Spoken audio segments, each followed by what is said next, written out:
విషయం ఏంటంటే ఎంతో పవిత్రంగా భావించే తిరుమలేశుడు కలియుగ దైవంలా భావించి చాలా సెంటిమెంట్గా భావిస్తారు తిరుపతి వెంకటేశ్వర స్వామిని.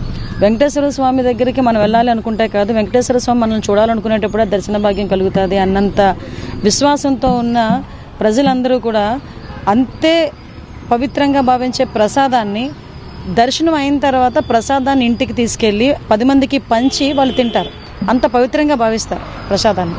అటువంటి ప్రసాదాన్ని కూడా కల్తీ చేసి వ్యవస్థలన్నింటినీ నిర్వీర్యం చేసినట్టే తిరుపతి వెంకన్న స్వామి ఆ ప్రసాదాన్ని కూడా నిర్వీర్యం చేసే పరిస్థితి కనిపిస్తూ ఉంటే దాని గురించి మేము మాట్లాడుతూ ఉంటే దాని గురించి సమాధానం చెప్పడం మానేసి 100 రోజుల వైఫల్యాలు అని చెప్పి కొత్త కథ అల్లడానికి ప్రయత్నం చేస్తున్నాడు.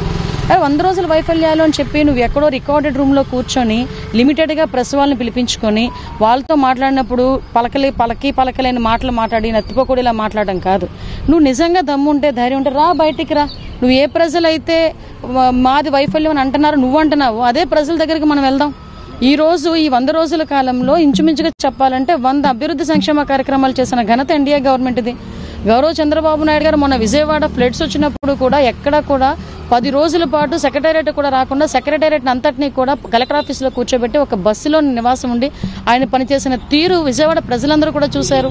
ఈరోజు చెప్పినట్టుగానే 4,000 రూపాయలు పెన్షన్ ఇవ్వటం కానీ, ఈరోజు ఇసుకకి సంబంధించి కొత్త పాలసీ తీసుకురావటం కానీ, అదేవిధంగా మీ అందరికీ తెలుసు ఆ ల్యాండ్ టైటిలింగ్ యాక్ట్ రద్దు కానీ ఇలాంటివి చూసుకుంటే కూడా అన్ని పనులు ఈరోజు చేసి ఉండి మేము గర్వంగా ఈరోజు మంచి ప్రభుత్వాన్ని ప్రజలందరూ ఆశీర్వదిస్తుంటే ఆ ఆశీర్వాదాలు తీసుకుని ఇంకా గ్రీవెన్సెస్ తీసుకోవడానికి మేము వెళ్తా ఉంటే దాని గురించి అది చూసి తట్టుకోలేక నోటుకొచ్చినట్టు మాట్లాడే పరిస్థితి కనిపిస్తూ ఉంది.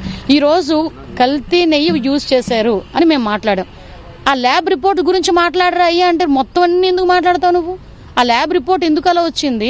నువ్వు ఇంతకు ముందు నందిని దగ్గర నుంచి వచ్చి 50 సంవత్సరాలుగా నందిని దగ్గర నుంచి వచ్చిన నెయ్యిని ఎందుకు నువ్వు క్లోజ్ చేసావు?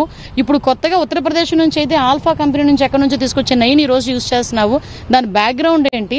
దాని గురించి మాట్లాడండి అంటే ఒక్క మాజీ మంత్రి కానీ ఒక మాజీ ఎమ్మెల్యే కానీ దాని గురించి మాట్లాడే అరే పవిత్రంగా భావించేదాన్ని చంద్రబాబు నాయుడు గారు తప్పు మాట్లాడేశారని మాట్లాడుతున్నారు. చంద్రబాబు నాయుడు గారు అనకూడదు కానీ చంద్రబాబు నాయుడు గారు నోటి వెంట కలియుగ వెంకటేశ్వర స్వామి మాట్లాడించాడు అంతే. అది క్లియర్గా చెప్పాలి.